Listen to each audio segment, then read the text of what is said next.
This is Under Review, the show that talks about Colorado sports with a sprinkling of national sports headlines as well. I'm Jordan Long. We're going to start with the NHL and the Vegas Golden Knights. We know that the Colorado Avalanche and the Tampa Bay Lightning are in the Stanley Cup final, with the Avalanche leading 1-0 with Game 2 tomorrow night. I'm not here to talk about that series, but instead, the Vegas Golden Knights have a new head coach, Bruce Cassidy. The Knights were coached by Peter DeBoer. Now, Peter DeBoer took over for Jared Gallant, who is now the New York Rangers head coach. Gallant was the Golden Knights' first ever head coach, and he went 118 wins, 75 losses, and 20 overtime losses as the Vegas Golden Knights head coach. He even guided them to the Stanley Cup final in 2018, but they lost to the Washington Capitals. Now, Gallant was fired after 24 wins, 19 losses, and 6 overtime losses to start the 2020 season. As we all know, that year finished in the bubble.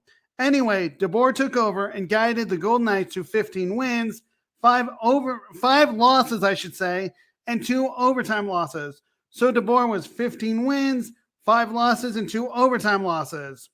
They were beaten in the Western Conference Finals by the Dallas Stars in 5 games. Last year, DeBoer had really his first ever season for the Golden Knights as head coach.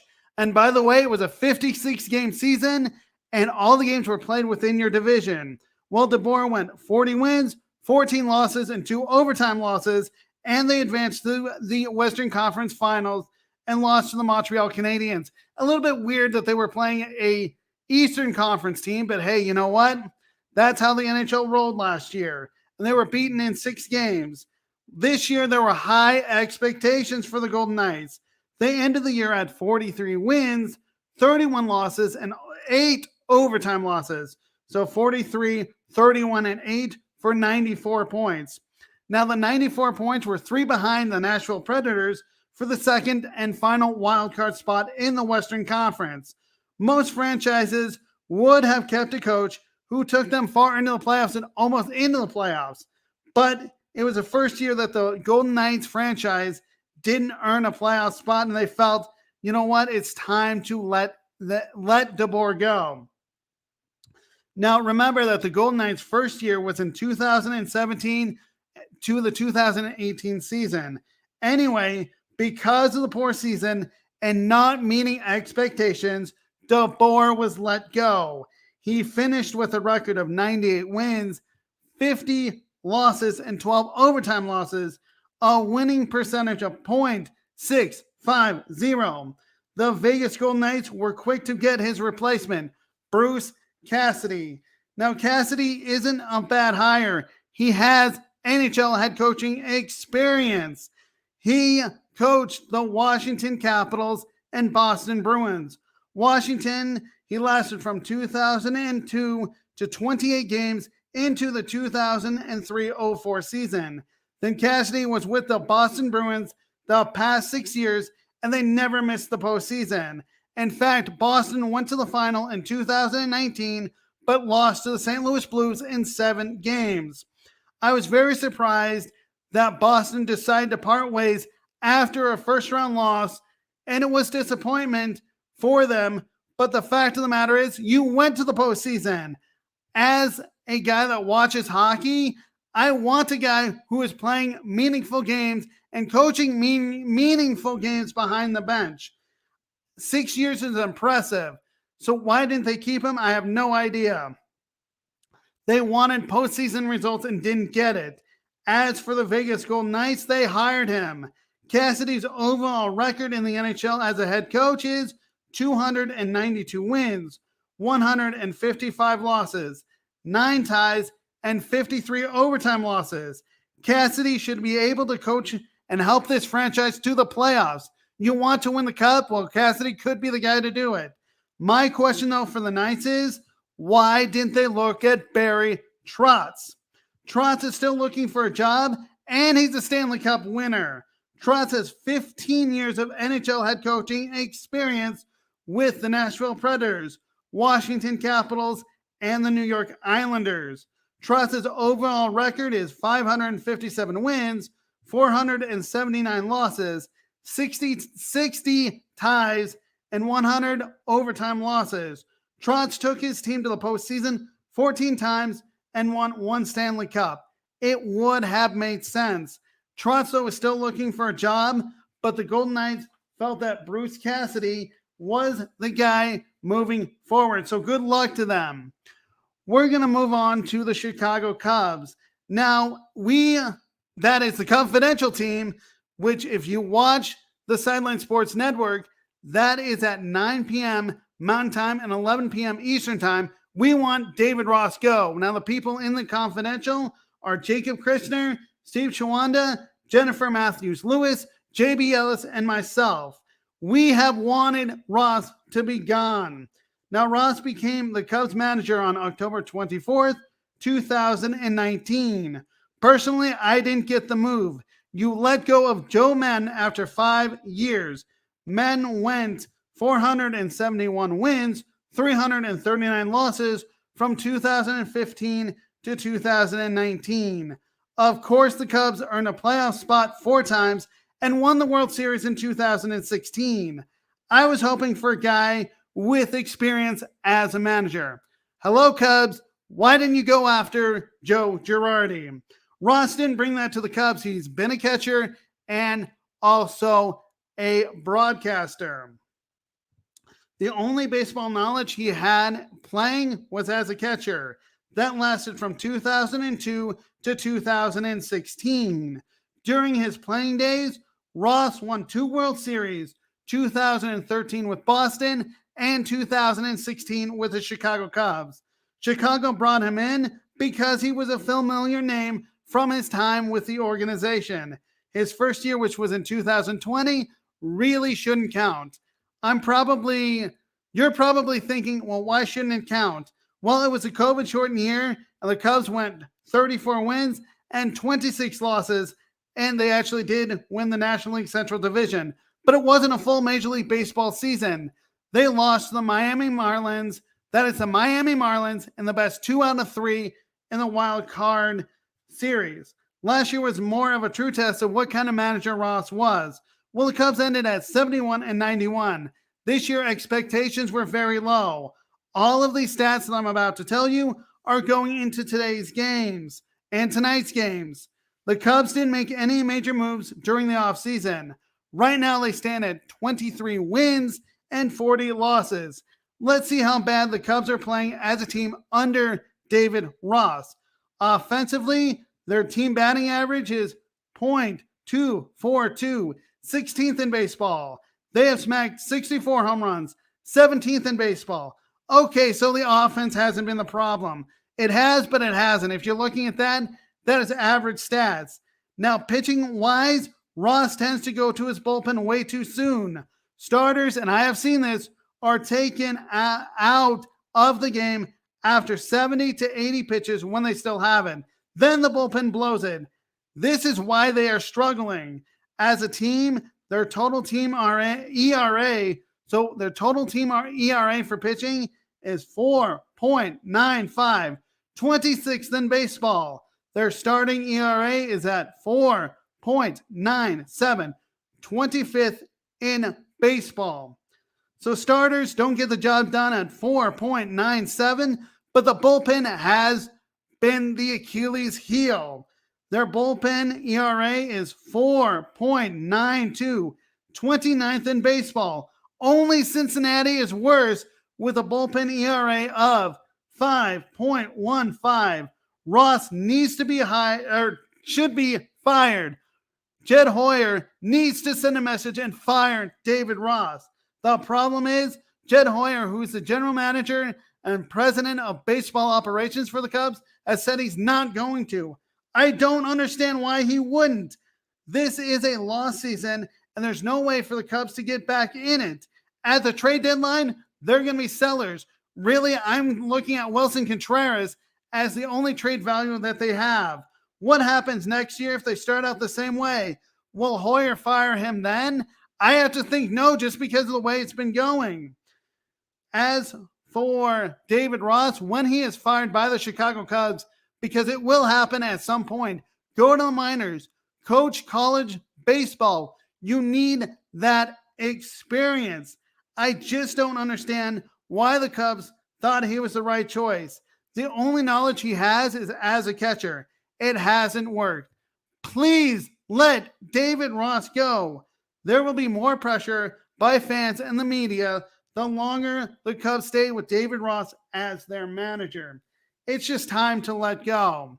Now we're going to go to the NBA with the Charlotte Hornets. They have a new head coach. Now, I thought they would go with Mike D'Antoni. The simple reason is Mike D'Antoni had NBA head coaching experience. His overall record is 672 wins, 527 losses, a winning percentage of .560. His teams went to the playoffs 10 times, but didn't advance to an NBA Finals. It was surprising he didn't earn the job since I had talked about him being the favorite on my blog at sports-scoop.com. Atkinson, the only thing I will say is he's been a head coach in this league before with Brooklyn. The experiment there didn't really work, and he was there from 2016 to 2020.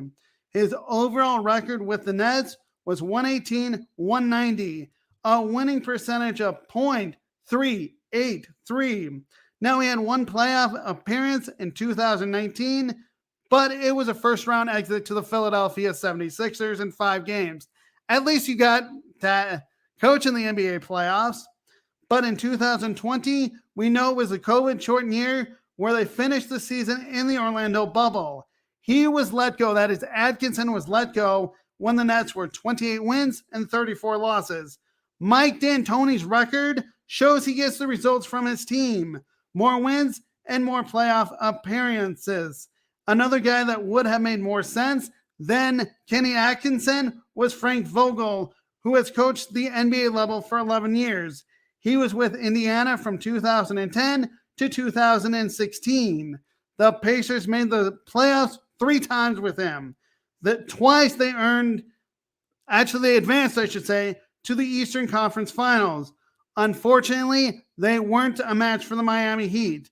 In 2013, they lost in 7 games. The next year, 2014, they were knocked off in 6 games.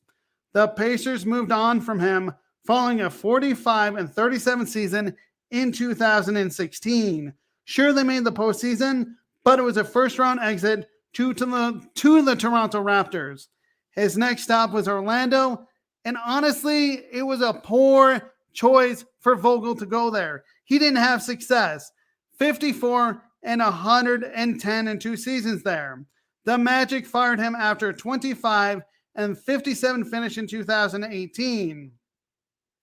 Now with the Lakers, he had success.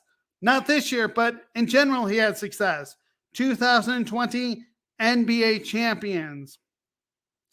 But I'm going to say it really may not have counted, technically. Why? Because they were in the bubble. It is a neutral site with no fans, which made it easier. No home court advantage either. Last year, the Lakers, that is the Los Angeles Lakers, lost in the first round. This year, though, I'm going to say it wasn't his fault. The Lakers brought in Russell Westbrook to join LeBron James and Anthony Davis. It didn't work, and Vogel was let go after a 33-49 record. Overall, though, Vogel is 431 wins, 389 losses as head coach, a winning percentage of .526. His teams made the playoffs 7 times, plus he has an NBA championship ring. Why not take a look? It makes a lot of sense. The Hornets, though, have a pretty good team with Gordon Hayward, Terry Rozier, and LaMelo Ball. It would have made sense to go out and get Frank Vogel. Atkinson, though, isn't a bad coach. He has a 4-year deal with Charlotte. The goal for Atkinson is at least in the next 2 years, help Charlotte make the postseason. Charlotte has not won a playoff series since 2002 when they were knocked off in the second round by the Brooklyn Nets. Charlotte, though, will be patient with him. The thing is, though, if Atkinson doesn't get the results, he will be gone. He has his chance, and hopefully it will work out, but we will have to wait and see. we're going to finish off with the Denver Nuggets. The Denver Nuggets decided to trade forward JaMychal Green and a protected 2027 first-round pick to the Oklahoma City Thunder.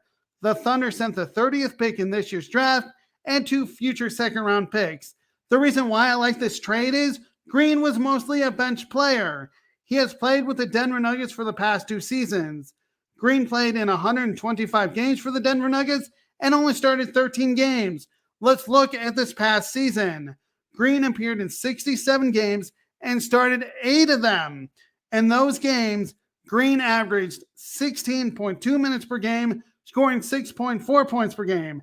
If you look at his shooting, it wasn't like he shot the ball that well. His field goal percentage was 48.6%. I didn't like his three-point shooting. His three-point shooting was at 26.6%. I like a guy that can nail three-pointers at 35 to 40% from beyond the arc. Free throw-wise, he was an 87.2% free throw shooter. Now on defense, 4.2 rebounds per game and didn't do much after that.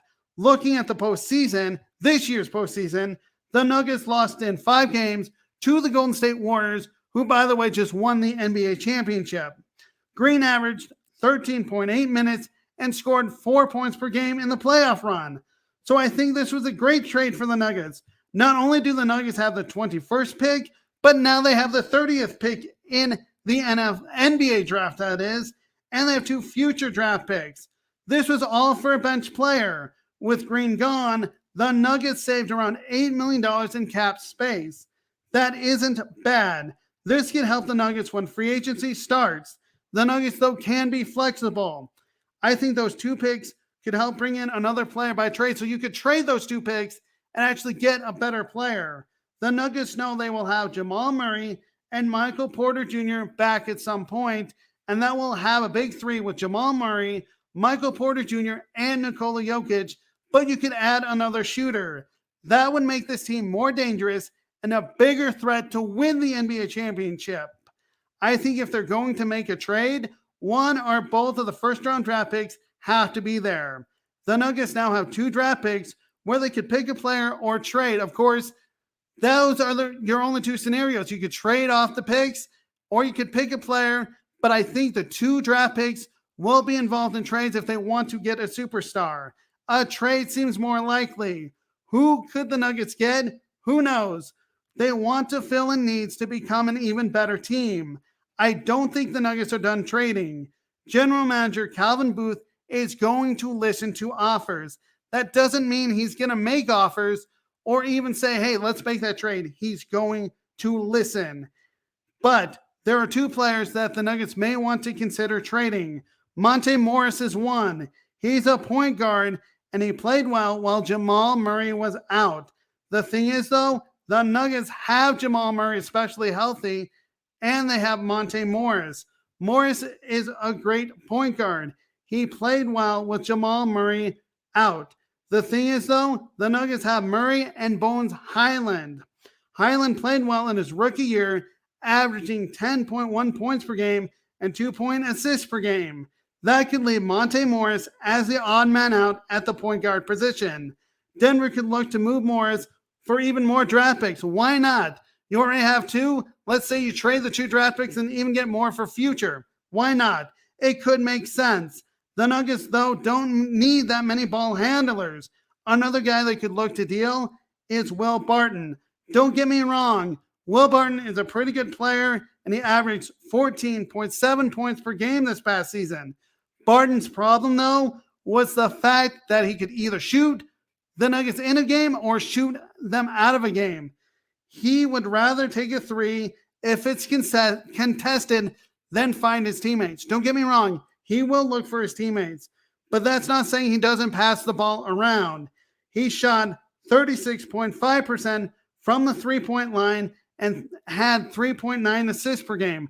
Like I said, I want a guy who can shoot 35 to 40% behind the 3-point line. Let's just say the Nuggets decide to trade Will Barton and Monte Morris. They could be in a trade package together. So what do the Nuggets lose in that in terms of salary? or I should say save in salary. Barton's salary is at $14.375 million for the 2022-2023 season, which is next year, before he hits free agency after that. At least the Nuggets would get something back for him. Monte Morris is at $9.125 million for 2022-2023, which is next season, and $9.8 million for the 2023-2024 season. So if you look and add that up, that saves the Nuggets around $23.5 million if you trade them away from Denver for the 2022-2023 season. Could that help them trade for another superstar to help this team? I think so, but the fact of the matter is what are you going to lose if you try to trade? I have seen trade things, basically mock trades with Michael Porter Jr. and Bones Highland. The Nuggets aren't going to get rid of either one of them. Maybe Michael Porter Jr. if you get a Damian Lillard, but it's not going to be Bones Highland, and you're not going to get rid of Jamal Murray. That's just silly to me. But the one position I want Calvin Booth to look at is really a center behind Nikola Jokic. The Nuggets don't have a true center who plays behind him, and you can see that. I mean, sure, they have Aaron Gordon, but he's a power forward. He's not used to playing the center position. And you can see when Nikola Jokic goes out, especially this year without Jamal Murray, he was the guy that actually helped the team move the ball around. Without him out there on the floor, the ball movement stops. So that's why I think you have to get another shooter, but you also need to look at a center behind Nikola Jokic, because of the fact of the matter is if you don't do anything, you're going to have really a small lineup, and that is not a good thing. But I still think you look at centers and you try to get another superstar. But what do you want to lose? I don't want to lose Jamal Murray. I don't want to lose Michael Porter Jr. But if you end up getting a Damian Lillard, let's say for a Michael Porter Jr., then maybe I'd consider it. But Damian Lillard is getting up there. But I wouldn't trade Damian Lillard for Jamal Murray. As for the Nuggets, though, like I said, they don't have a true center who plays behind Nikola Jokic.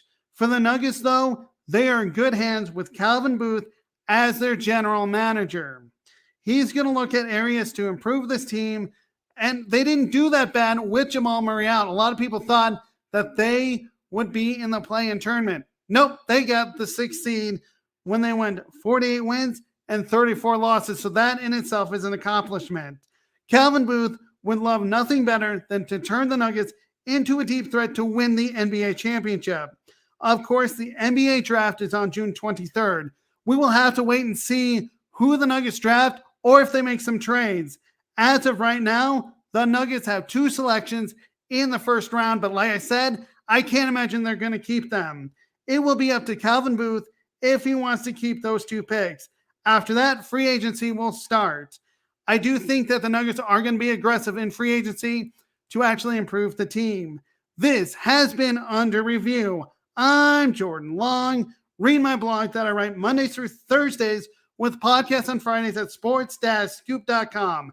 Check out all the shows we have here on the Sideline Sports Network and subscribe to our YouTube channel so you don't miss any of them. We have some very great shows every single day that are informative. This has been a Sideline Sports production.